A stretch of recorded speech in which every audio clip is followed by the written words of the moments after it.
नमस्कार मित्रांनो, आज आपण आपल्या समुद्रकिनाऱ्यावर आलेलो आहोत आणि तुम्हाला आज मी इथे एक भाजी दाखवणार आहे.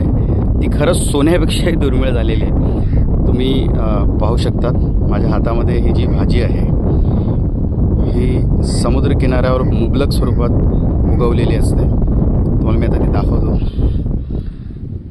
ही पहा,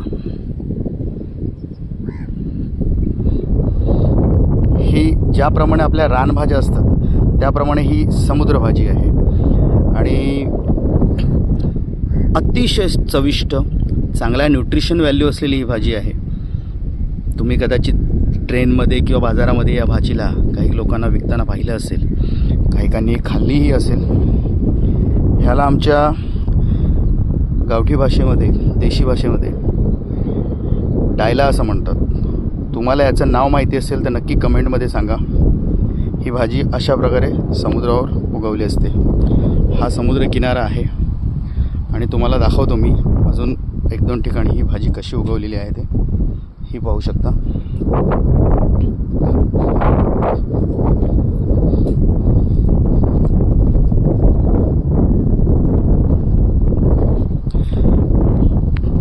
जर या भाजीचं नाव तुम्हाला माहिती असेल तर कृपया कमेंटमध्ये सांगा. धन्यवाद.